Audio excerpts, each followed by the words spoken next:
Da primeira carta de João. Quero convidar vocês para abrirmos a primeira carta de João, capítulo 3. Nós já fizemos na semana passada os versículos 11, 12 e 13. Mas como está dentro do mesmo parágrafo, vamos ler do versículo 11 até o versículo 24.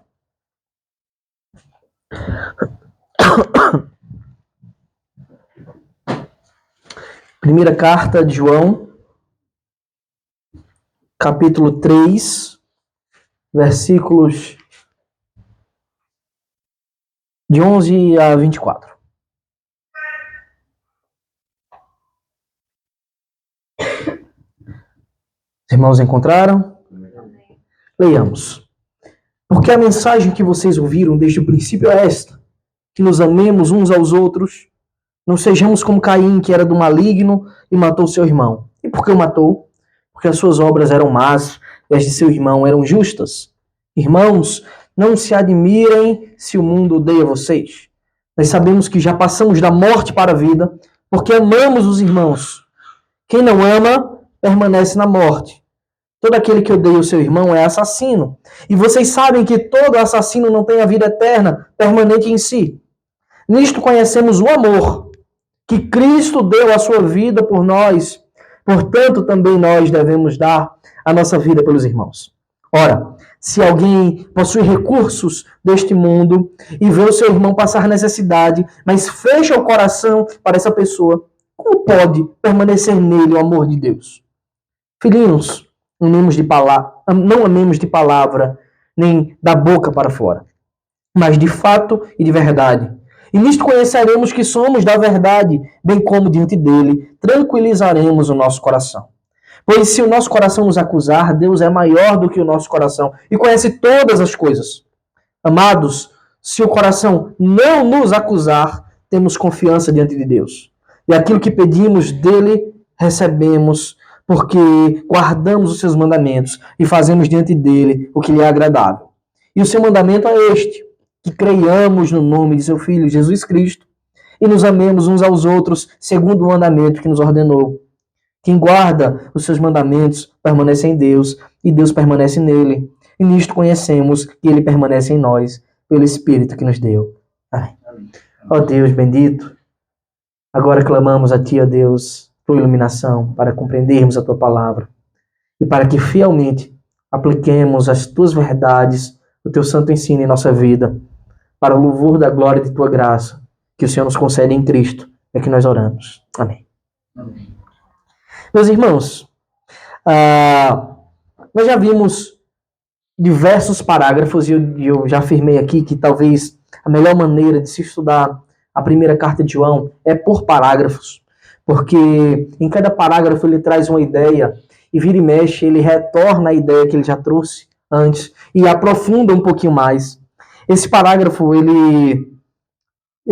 do capítulo 3, né, que vai do versículo 11 até o final do capítulo, ele está fazendo uma exortação ao amor fraterno, não necessariamente sanguíneo, consanguíneo, mas, na verdade, sanguíneo porque é pelo sangue de Cristo. O amor que deve unir a igreja de Deus, o povo de Deus. E essa exortação ela é muito importante. Nós não temos aquele texto teologicamente difícil de compreender, que às vezes a gente se deleita, né, numa teologia mais profunda, mas ele é tão importante para a nossa vida que ele é como uma luz que brilha de fato na escuridão. Porque aqui, meus irmãos, se de fato a gente lê o que esse texto nos diz, querendo ouvir a voz de Cristo, a maioria de nós vai ter o coração esmagado por essa palavra.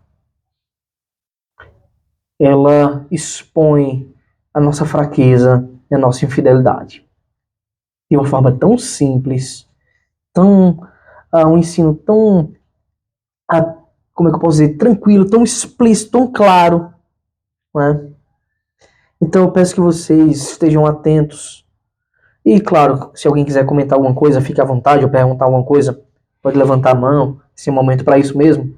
Mas vamos ouvir a voz de Deus de fato. Não apenas receber o ensino, sugar as verdades, que é muito bom o conhecimento de Deus, mas que esse conhecimento ele invada o nosso coração para que a gente viva, exponha ele, não só falando, pregando aos outros, mas vivendo isso que João ensina. Passando brevemente pelos 3 versículos que a gente já expôs na semana passada, o versículo 11 diz assim: porque a mensagem que vocês ouviram desde o princípio é esta, que nos amemos uns aos outros. João está falando aqui da mensagem do Evangelho, mas que claramente também foi exposta desde o início, quando o Senhor decidiu libertar o povo, entregou uma lei a Moisés. Você não deve esquecer que o resumo da lei são 2 mandamentos primários, dos quais derivam todos os outros mandamentos, dos quais deriva toda a estrutura de como nós podemos viver para a glória de Deus. O Senhor disse para amar o Senhor acima de todas as coisas, com toda a tua força, todo o teu entendimento, de todo o coração, com toda a sua alma, com todo o seu vigor. Amar a Deus acima de tudo. Isso significa que os interesses do Senhor, aquilo que o Senhor nos ensina como certo, é mais importante do que aquilo que nós achamos que é o certo. É mais importante do que o nosso conforto emocional, muitas vezes. E não é incomum, na verdade, é extremamente comum você ouvir o contrário nas igrejas. As igrejas viraram um palco para pregações no qual a mensagem se resume a Deus quer que você seja feliz. Que você não sofra nada. Bem, de fato, o Senhor quer que nós sejamos felizes.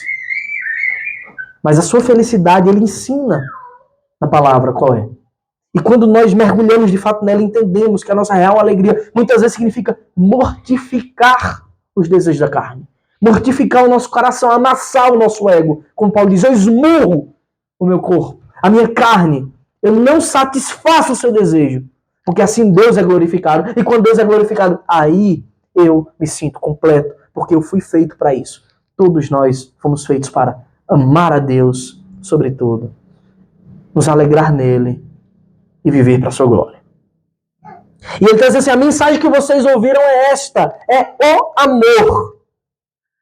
E o que acontece também nos tempos atuais, na verdade isso vem acontecendo há muito tempo, é que a definição de amor se tornou uma coisa maluca.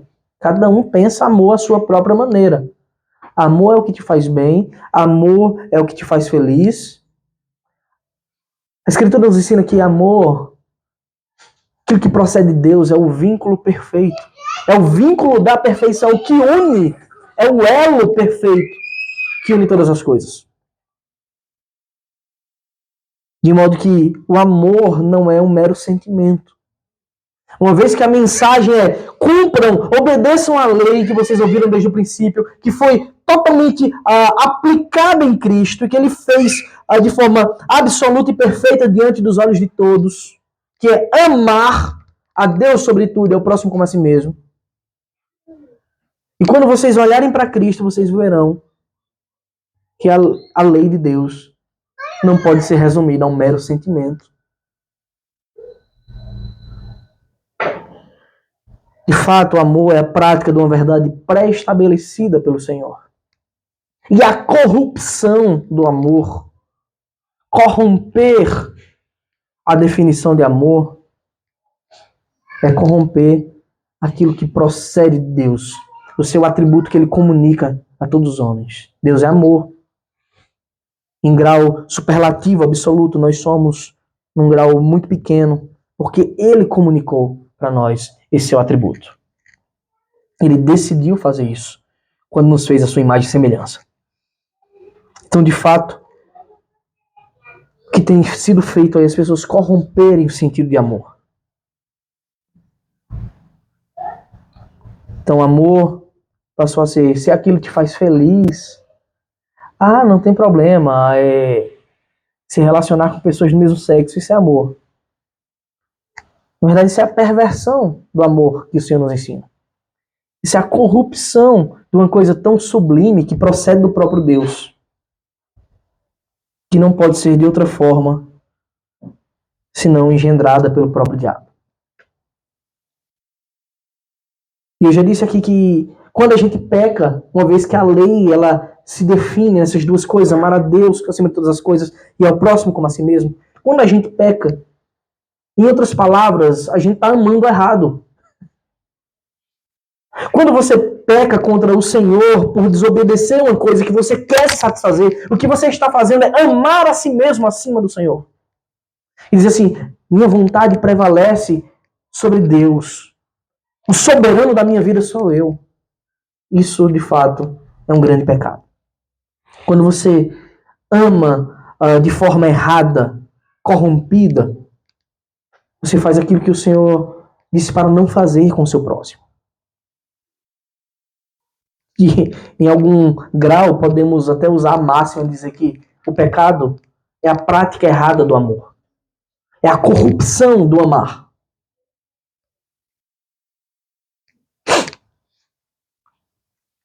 O que é idolatria, por exemplo? Que a lei de Deus fala. Senão, o amor. A devoção para aquilo que não deveria ser, receber aquilo. Senão, a mudança da devoção que deveríamos entregar ao Senhor e colocar nas coisas, nas pessoas e nos objetos. E o povo até brinca, né? Meu maior crime foi amar demais. De fato, esse é um grande pecado. Se esse amor for atribuído da forma errada que o Senhor nos ensina. Porque amar, de fato, é cumprir a lei de Deus. É viver debaixo dos princípios que o Senhor ensinou para nós vivermos. Então, não é à toa que João ele é chamado de o apóstolo do amor, porque o tempo todo ele está falando, ele fala de amor. Ele traz esse princípio que naquela época as igrejas já se desgastavam por isso. E hoje não é diferente.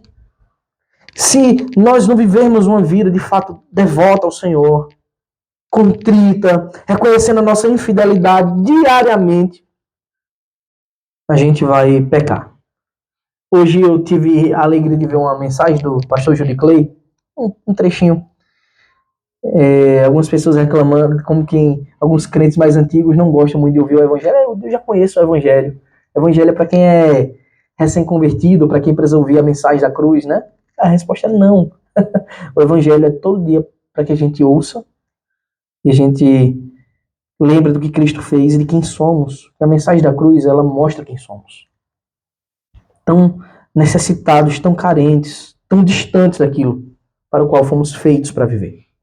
Então ele diz assim, João traz o exemplo de Caim, um exemplo de ódio, e é interessante, né, como nos primórdios, no princípio de tudo, já havia o ódio, a corrupção do amor, porque Caim amava a si mesmo mais que a seu irmão. Não sejamos como Caim, que era do maligno, e matou seu irmão. E por que o matou? Porque as suas obras eram más, e as de seu irmão eram justas. E João, ele não escolhe o exemplo de Caim à toa. O exemplo de Caim é conhecido, nós discorremos sobre ele aqui na semana passada, mas ali acontece na história o primeiro fraticínio. Um irmão matando outro irmão. E a motivação é o ódio. E a motivação é porque Deus aceitou mais a um do que o outro. Ele tinha a oportunidade de mudar, mas ele não quis. Ele foi exortado por Deus, mas não quis. E João não traz esse exemplo por acaso. Mas é porque ele vai fazer uma aplicação agora dentro da igreja. Onde nós todos somos unidos pelo vínculo perfeito, que é o amor derramado em nossos corações. O amor incondicional de Deus, que nos salva, que nos restaura. E fica a grande questão. Temos vivido dentro da igreja de Deus como Caim? Ou temos amado verdadeiramente como somos chamados para amar? Se pergunte por alguns instantes. Por que uma cidade como a nossa, que não é uma cidade grande, tem tantas igrejas? Isso vale para nós, não é só para olhar para os outros não, tá? Tantas igrejas, tanta gente que diz proclamar a glória de Deus, professar a fé no Senhor. E ainda assim, essa cidade continua tão corrompida, tão depravada, tão cheia de malignidade e de pecado. A resposta não é outra, meus irmãos. É porque não amamos como devemos. Porque se o mundo de fato experimentasse o amor pela via da igreja, é porque nós somos os embaixadores de Cristo aqui na Terra. Nós que levamos o estandarte de Cristo, a sua mensagem, certamente a gente ia impactar o mundo. E é isso que nós queremos, que nós almejamos fazer. Nós devemos amar. Não que necessariamente a santidade da igreja vá salvar o mundo. Mas faz parte da nossa missão fazer isso. E nós continuamos com mais e mais igrejas e o povo continua tão corrompido. As pessoas talvez não consigam distinguir a nossa identidade. Então João chega com a seguinte mensagem: irmãos, não se admirem se o mundo odeia vocês. Caim era do maligno e ele odiou seu irmão. Não se admirem dos de fora odiar. Ele agora está falando dos de fora, mas você deve lembrar que ele já falou dos de dentro, que apostatavam na fé, outros que se tornavam anticristos. Não se admire do mundo, se o mundo odeia vocês. Bem, nós paramos aí. Então João, de agora em diante, ele começa a falar como nós devemos amar. Como é a obediência do amor. Como é viver em amor na igreja. É interessante, porque basicamente o que João vai falar aqui, que o crente deve ver, como nós devemos viver, porque já fomos salvos, parece um pouco um contraponto do que Paulo ensina, como éramos antes. Como está lá relatado por Paulo em Romanos 3. Eu convido você a abrir brevemente esse texto, conhecidíssimo. O texto fala da depravação total da humanidade. Romanos capítulo 3. Paulo diz qual era a disposição do nosso coração. E é importante que a gente lembre disso. Porque se Cristo nos resgatou das trevas para a luz, a nossa disposição do coração não pode mais ser a mesma. Se já fomos resgatados da escravidão do pecado, se o pecado já não nos domina mais, não faz sentido andarmos nos mesmos caminhos. Está escrito assim, Romanos capítulo 3, versículo 9. Paulo está falando das vantagens entre judeus e gentios. E ele diz, que se conclui? Temos nós alguma vantagem, nós os judeus? Ele diz, não, de forma nenhuma. Pois já temos demonstrado que todos, tanto judeus como gregos, estão debaixo do pecado. Como está escrito, não há justo nenhum sequer. Então, era essa a condição geral da humanidade. Sem Cristo, todos são assim. Injustos, distantes da santidade, da perfeição que Deus exige em sua palavra. E ele continua, não há quem entenda. Se as pessoas são incapazes de compreender uma verdade simples. Não há quem busque a Deus, eles também estão inertes quanto ao Senhor. Todos se desviaram e juntamente se tornaram inúteis. Eu sempre falo dessas palavras de Paulo. São muito fortes, ele diz, você é inútil sem Cristo. As pessoas que estão sem Deus são inúteis. Por quê? Porque aquilo para o qual elas foram criadas, elas são incapazes de fazer. Elas foram criadas para glorificar a Deus e se alegrar nele. Elas não fazem nenhuma das duas coisas para o qual foram criadas. Então elas perderam a sua utilidade inicial. São inúteis. Não há quem faça o bem, não há nenhum sequer. Então eles não só não fazem o bem, como ativamente fazem o mal. A garganta deles é sepulcro aberto. Ou seja, com a boca matam. Com a língua enganam. Veneno de víbora está nos seus lábios.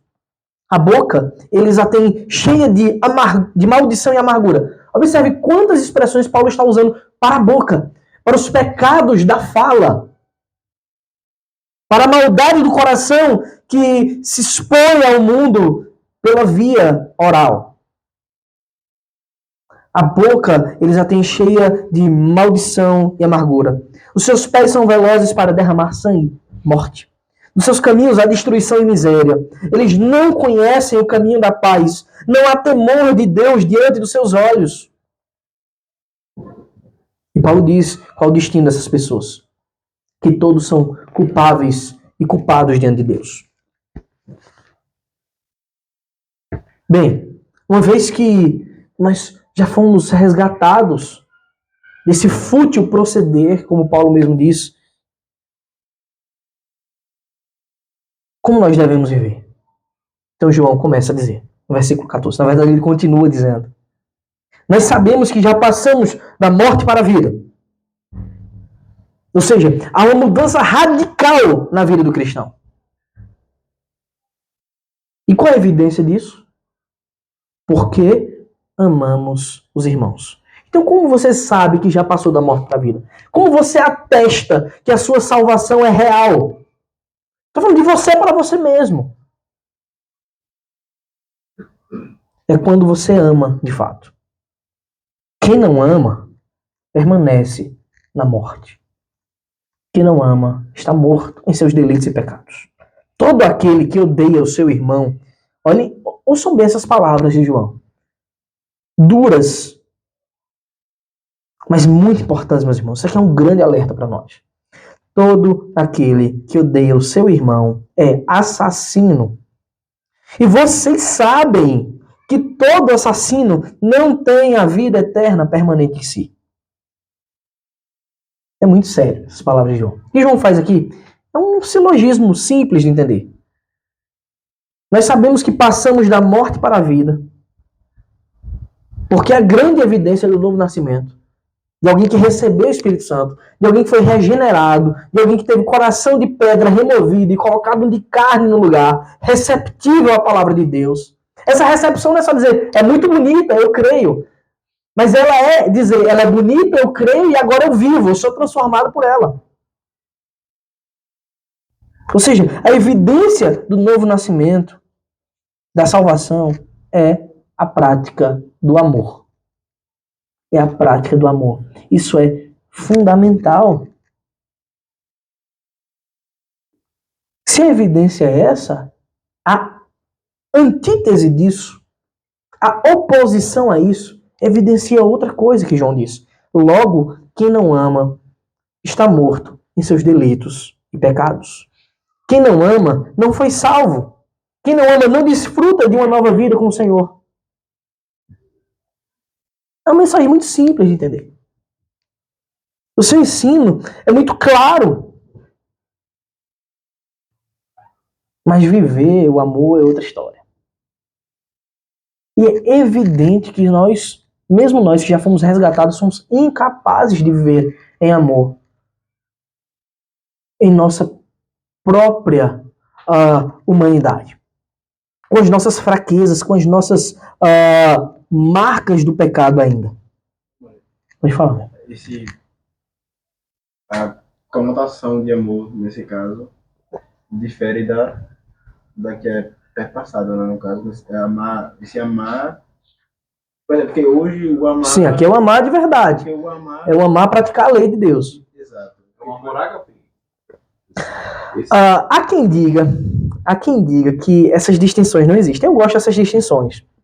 Mas aqui nesse caso, seria o amor ágape, o amor que procede de Deus para nós, sendo transformado em amor filéu, né? Um amor que nós dedicamos aos irmãos. Né? Mas é uma mistura, né? A gente só consegue fazer isso, entregar essa irmandade real, né? Por causa do amor de Deus. É porque o mundo fala do amor, na igreja de Deus, amor e tal, tudo mais, como um amor massageador de egos, né? Sim, sim. Enquanto biblicamente falando, isso não é assim, na verdade. Isso. É um amor que é carinhoso, é cuidadoso, Isso. é patroso, tem misericórdia. Tem exatamente. Mas, eu já falei até disso aqui, não foi? Dessa... verdade e justiça, porque eles tiram a verdade e justiça do amor de Deus, né? Isso. Sendo que não tem como. Vira um Deus sentimental, um Papai Noel, né? Que quer lhe dar um presente, quer ver você sorrindo o tempo todo e passa a mão na sua cabeça quando você erra. Ele não deixa de ser bom, não deixa de ser misericordioso, não deixa de ser gracioso, não deixa de ser... Né? Não deixa de ter essa imagem de pai que ele tem, né? Que nem, Isso. Que nem as mensagens que são... Por exemplo, como é retratado o amor dele, que o amor dele é infinito, né? É misericordioso, né? Filho pródigo, da ovelha, está tudo mais. Sim. É que destituem, né? Essa imagem de amor e colocam como uma coisa incompatível, né? A questão da justiça e da verdade, colocando ele como Isso. eventualmente insensível se a gente ia falar dessa questão da exortação. Pronto. O que você está dizendo assim, é que o mundo, né? Muitas igrejas, muitos pregadores por aí, falam de um amor superficial, de um amor que é só massageador de ego, confortador, um amor que não confronta. Mas o amor de Deus, ele é completo. Nós fazemos isso, né? Nós falamos da justiça de Deus, do amor, né? É um só Deus, tudo procede dele. Então, o seu amor contempla a sua justiça. Sua justiça contempla o seu amor. A gente não tem como fazer essa dissociação, não é? Não existe o Deus que ama, passa a mão na cabeça, e outro que julga. É o mesmo Deus, é o mesmo Deus que ama e que julga. Portanto, o seu amor é um amor que não fere a sua justiça. Pelo contrário, ele a contempla. O maior ato de amor de Deus, revelado por nós, é o ato que contempla a sua justiça. O maior ato do amor de Deus revelado é quando está escrito assim, e Deus, eu preguei aqui domingo, Deus se agradou de moê-lo e desamparou Cristo na cruz. É a sua justiça sendo satisfeita. É a prova do seu amor. Esse Deus que nos ama a ponto disso é um amor real e verdadeiro, muito mais confortador, porque de fato é o conforto do Deus supremo e soberano, imutável, não é desse Deus que a galera prega por aí, um sentimentalista, né, que quer ver que é só massagear o seu ego, um Deus que não tem justiça, um Deus que não confronta. Pelo contrário, é o amor do Deus todo-poderoso, justo, mas que confronta também. Não é? É o Deus que está escrito, né, que o pai que ama o seu filho, ele disciplina de verdade. Ele corrige, não é? Então, é importante a gente saber disso. A gente não ter essa deturpação do amor de Deus, que sempre está linkado com a sua verdade. Pode falar. Isaías, né, que tem esse negócio de o Senhor ter agradado em moer. Isaías 53. Então, o versículo 15, não é? Ele é uma enfatização dessas verdades. Quem odeia o irmão é assassino. Isso é uma palavra muito forte que João usa. Assim como Caim, né, que era homicida, como o diabo é homicida, quem odeia o seu irmão também é assassino. Agora, quem ensina isso, meus irmãos? Não é João. João replica o ensino. Esse ensino vem do próprio Cristo. O Senhor Jesus, quando ele interpreta a lei verdadeiramente no Sermão da Montanha, ele expõe esta verdade. A junção de princípios que os judeus eles não conseguiam perceber. Eu, há quase 2 anos, eu preguei o Sermão da Montanha aqui inteiro, eu levei alguns meses pregando o Sermão da Montanha. E nós vimos como o Senhor Jesus traz o verdadeiro... Algumas pessoas dizem, Jesus veio endurecer a lei. Ele não veio fazer isso. Jesus veio expor o que é a lei de Deus, de fato. Os judeus interpretavam a letra da lei escrita. Eles não levavam, muitas vezes, o Deus da lei em conta ao interpretá-la. Então eles não conseguiam ver o Senhor justo, mas também compassivo, bondoso, amoroso na lei. Isso gerava interpretações terríveis, absurdas que eles faziam. Isso faz parte também do que eu já tratei aqui há algum tempo, né? Do êxodo nos evangelhos, né? Assim como Moisés entrega a lei no deserto, no monte, a lei que fala das bênçãos e maldições, assim agora Cristo no monte, ele interpreta verdadeiramente a lei que os judeus eram incapazes de fazer. Eu convido você a abrir brevemente Mateus capítulo 5, versículo 21 ao versículo 26.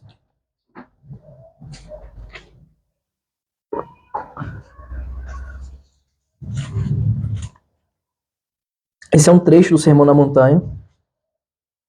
Sermão da Montanha que Jesus começa com as bem-aventuranças, depois vai para a interpretação correta da lei, e ele mesmo deixa claro que ele não veio remover a lei, mas veio cumpri-la cabalmente. 5, versículos 21 a 26 diz assim. Vocês ouviram o que foi dito aos antigos? É interessante, Jesus está falando isso. Remetendo aqui aos escribas, tá? Os escribas, depois de séculos, né? Ali no período que a gente chama o período do Segundo Templo, período da volta do exílio, começaram a interpretar a lei de diversos modos. Eles tinham passado tempo exilado, voltaram, tiveram contato de novo com a lei, surge os escribas, surge a ordem dos fariseus nessa época, surgem muitas coisas. Eles trazem, importam de lá a ideia de sinagoga, né, que eram igrejas, tipo igrejas que eles se reuniam, não era o templo propriamente dito, o templo era o de Salomão, que era uma reconstrução lá em Israel. Quando Jesus está dizendo assim, vocês ouviram o que foi dito aos antigos, ele está remetendo justamente à interpretação que esses homens davam, porque eram os antigos, os anciãos, a interpretação que eles davam da lei. E as interpretações desse povo eram absurdas, principalmente quando eram nas áreas que envolviam questões de casamento, de divórcio. Era um pensamento mais absurdo que outro. Então Jesus diz assim, não mate. E ainda, quem matar estará sujeito a julgamento. Eles diziam isso. Veja, o ensino da lei é não matarás. Que é a tradução talvez mais correta, mais adequada, seja não assassinarás, tá? É não matar com o desejo de matar, né? Com ódio. Né? É importante a gente saber disso, tá? Jesus diz, eu porém lhes digo que todo aquele que se irá contra o seu irmão estará sujeito a julgamento. E quem insultar o seu irmão estará sujeito ao julgamento do tribunal. E quem o chamar de tolo estará sujeito ao inferno de fogo. Vocês estão compreendendo o que Jesus disse aqui? Pode falar, irmão Paulo. Fala um pouco a respeito de Mateus 5,39. 5,39. Deixa eu abrir aqui, viu? Não, mas eu volto. Fique tranquilo.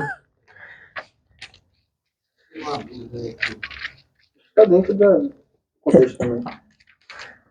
Está bem dentro do contexto. Porque aqui eu não... Minha tradução não tem para aqui. Sim. Mateus 5,39.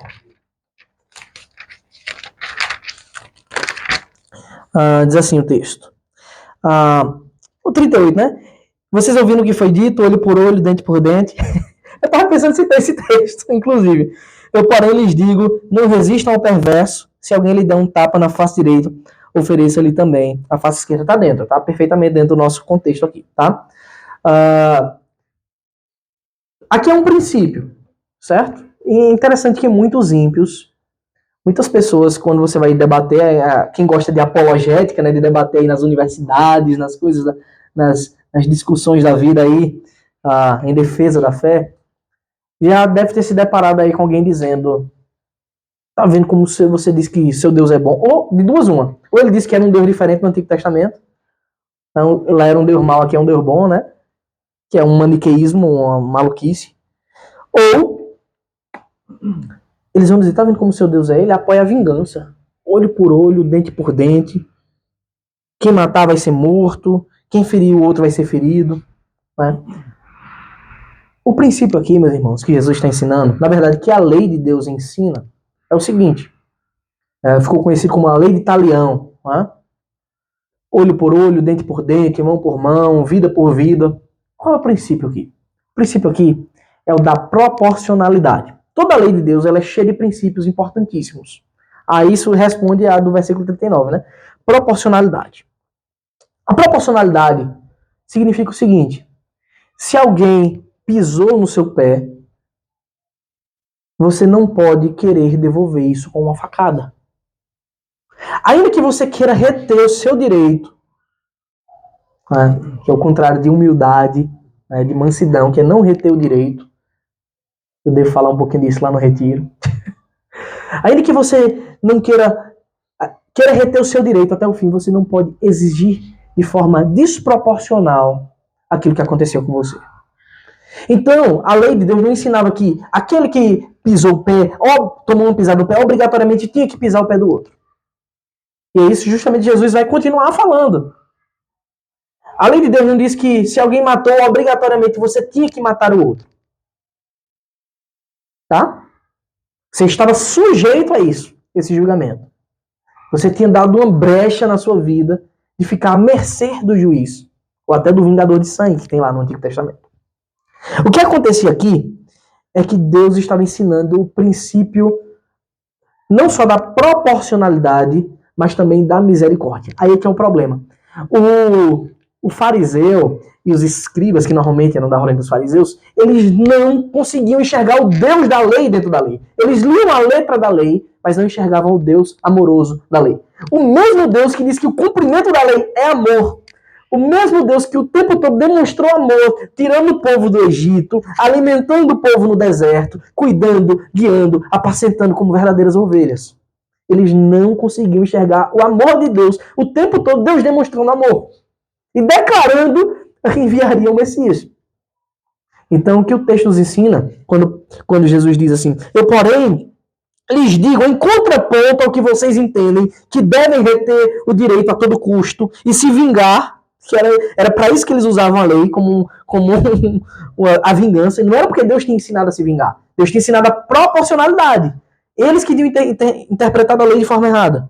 Eu, porém, lhes digo o quê? Não resistam ao perverso. Se alguém lhe der um tapa na face da direita, ofereça-lhe também a esquerda. Ou seja, ele está dizendo, você não precisa reter o seu direito a todo custo. Paulo vai usar outras palavras para esse mesmo princípio, totalmente aplicável dentro da igreja. Paulo vai dizer, é muito melhor você sofrer o dano, porque o nome de Deus assim é glorificado. Quem quer sofrer o dano? Você não quer, não. Ninguém quer. Exatamente. Ninguém quer sofrer o dano. Então, era isso, era enxergar o Deus da lei na lei. O que Jesus está ensinando aqui? Quando diz assim, aquele que odiar o irmão, que pensar algum mal, que falar contra o irmão, já é sujeito de tribunal. O que Jesus está ensinando é um princípio que aquele povo já devia saber, porque estava na lei de Deus. Você lembra quando Samuel foi chamar Davi? Foi ungir o rei de Israel. Ele olhou para o irmão mais velho, Davi, e disse, é esse. O cara tem uma cara de rei, forte, bonito, alto. Deus diz o que é Samuel? Não é esse não, Samuel. Porque Deus não vê como o homem vê. O homem vê o exterior, Deus vê o coração. Esse mesmo princípio Jesus está ensinando aqui. Se você odiou, Deus já viu o seu coração, porque Ele sabe de tudo.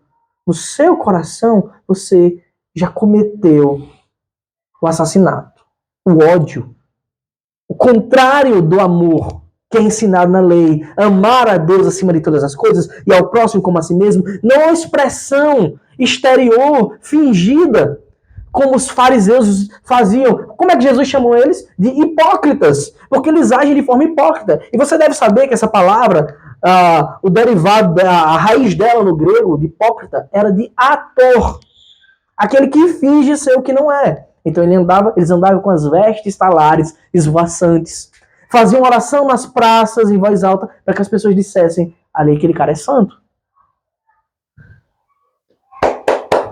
Olha como ele ajuda o próximo. Aplausos.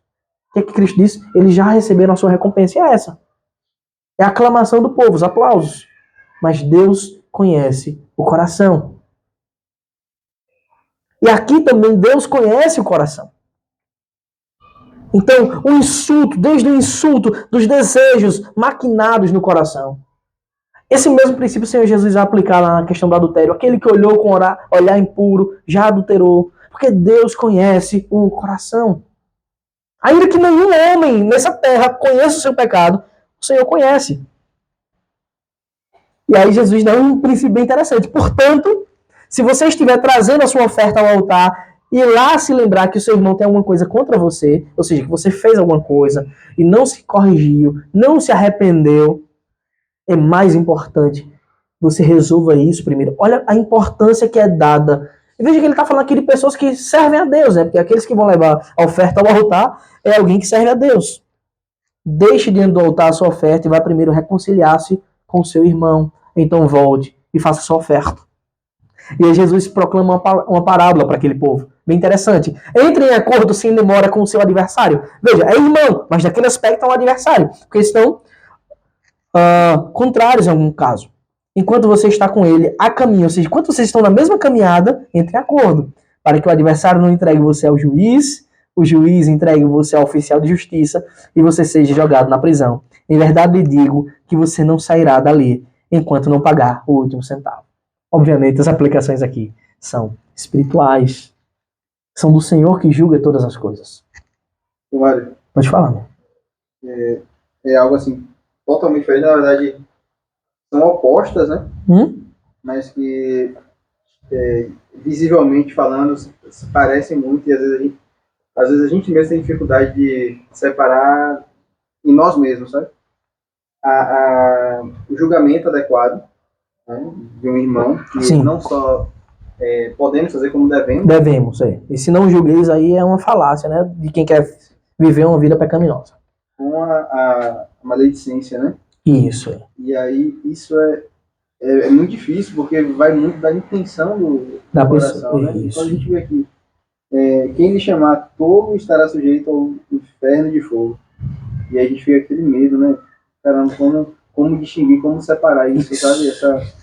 Isso vai muito de um autoexame, né? No autoexame, Como a gente... de uma vida de comunhão com Deus constante. Exatamente. A intenção com que a gente fala, né? Exatamente. Porque às vezes uma coisa muito simples, uma fala aparentemente muito simples, pode estar carregada de um discurso odioso, né? De uma intenção errada. E às vezes uma coisa que parece ser odiosa pode ser, na verdade, um julgamento santo e amoroso. Exatamente, exatamente. Isso é algo... O povo até faz a brincadeira, né? De quem gosta de pecar e viver uma vida assim, dar desculpas. Deus conhece meu coração, né? Isso não te assusta, não? Isso não assusta você, não? Mas é exatamente isso. Mas é difícil. É difícil, é difícil. Tem momentos que você vai ter vontade de chamar talvez o irmão de tolo. Ou de isso, nas coisas mais... É muito simples as coisas do dia a dia da nossa vida. A gente, quando esbarra para refletir, eu quero viver para a glória de Deus, eu vou refletir biblicamente nisso. Falar mal do irmão é muito fácil, a boca coça demais na hora. Porque as coisas acontecem e a gente quer falar. Mas a gente vê o quão a gente é frágil nisso aí. A gente é tão frágil que até lidar com os nossos próprios pensamentos é uma coisa extremamente, exorbitantemente difícil. Porque a gente quer pensar mal de quem fez algum mal contra a gente. A gente quer devolver o tapa. Mas o princípio estava escrito, tá, irmãos? Jesus não traz um princípio novo, não. Ele só expõe aquilo que sempre esteve na lei e que o judeu nunca pôde compreender. O 10º mandamento é aquele mandamento chave na palavra de Deus. Que é a revelação de que Deus conhece muito mais do que as ações, mas os intentos, né? Aquilo que está no nosso coração quando a gente age, ou quando a gente pensa, ou quando a gente quer agir. Êxodo 20, 17 diz assim: não cobiçarás a casa do teu próximo, não cobiçarás a mulher do teu próximo, nem o seu servo, nem a sua serva, nem o seu boi, nem o seu jumento, nem coisa alguma que pertence ao teu próximo.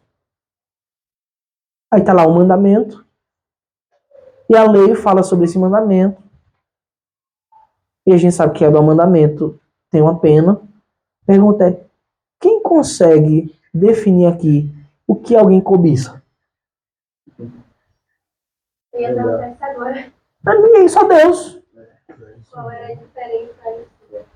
Que é bem difícil de distinguir também. Mas o que Deus está revelando aqui é que Ele vai muito além, Ele vê muito além do que as nossas ações expõem publicamente. O Senhor avalia o nosso coração.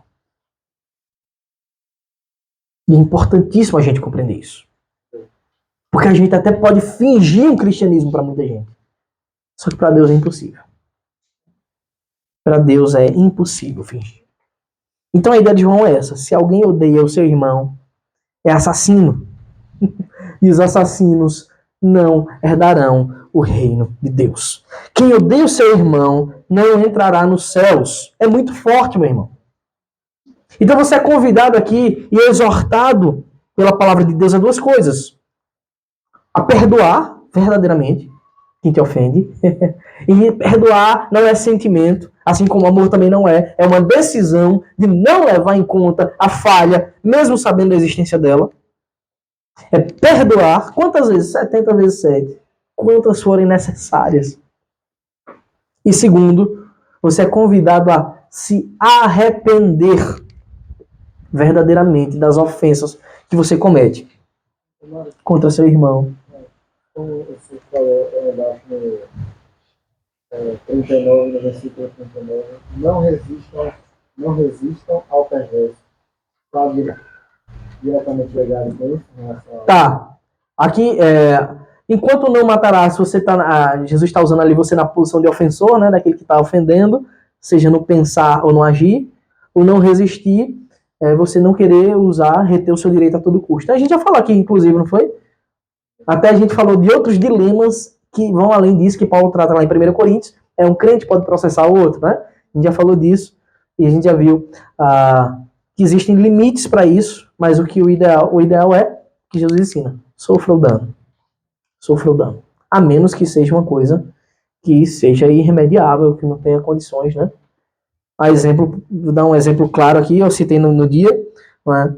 A gente pode dizer, a igreja trata um caso de agressão familiar, esposo, marido contra a mulher, não faz sentido. Isso aí é caso mesmo para polícia, tem que ser denunciado mesmo. Né? Existe autoridade legal para isso, e a Escritura diz que toda autoridade foi constituída por Deus. Então, se elas forem justas nesse aspecto, a gente deve, de fato, fazer o uso delas, tá bem? Então, a pergunta que fica, né, que a gente deve refletir é: como pode eu ser resgatado por Cristo? Ter sido alvo do amor absoluto, perfeito, sublime, eterno, e todos os adjetivos possíveis, incondicional, que nos elegeu antes da fundação do mundo. Como pode isso acontecer? E ainda assim, eu odiar uma pessoa, estou falando de irmãos aqui, odiar aquele por quem Cristo morreu. Aquele por quem Cristo igualmente derramou o seu sangue. Né? Ou como não amar aquele de quem está escrito que Cristo nos amou e amou até o fim. E amou até a morte e cruz. Né? Então, nisso consiste a exortação desse texto. Não vai dar para avançar, né, que o tempo já correu bastante. Mas a mensagem é essa. Se a gente não amar de verdade, como o Senhor nos ensina, a expressão melhor que eu tenho para usar para vocês é um pouco feia, mas é amar sem frescura, de verdade, feito crente de verdade. Se a gente não fizer isso, a gente está desonrando o nosso Deus de forma absoluta. Você não foi chamado para desonrar, você foi chamado para honrar a Deus, para glorificar o seu nome. E você faz isso quando você ama Ele acima de todas as coisas, portanto você ouve o seu ensino, e o seu próximo como a si mesmo. É fácil, irmãos. Não é fácil, não. Então, quando você se depara com coisa tão simples de entender, mas tão difícil de viver, você faz o quê? Você reconhece a sua incapacidade e clama a Deus, ora constantemente para que Ele lhe ensine, Ele lhe permita, Ele ajude a amar o seu irmão, lhe capacite a amar, tá? Lhe dê de fato esse dom de amar, porque sem Ele a gente é totalmente incapaz disso, totalmente. Nós somos tentados a colocar a nossa vaidade, o nosso ego, o eu primeiro, além de tudo. E isso, sem dúvida, é um grande erro. Amém, irmãos? Alguém quer perguntar alguma coisa, falar alguma coisa, comentar? Fique à vontade. Irmãos que nos visitam, fique à vontade também. Se quiser falar alguma coisa. Henrique, pergunta. Letícia, com algum dilema moral e ético que a gente passa umas 2 horas aqui. É isso aí, 11 horas. Eu fiquei sabendo desse negócio aqui, disseram que não era nem pra você vir hoje. Tô brincando. Então vamos colocar de pé, né, irmãos, pra gente orar. E acredito que a gente vai ter um segundo momento aí de encher a barriga, né? Não pode ser não. Não sabendo não. Mas eu acho que sim. Será, velho?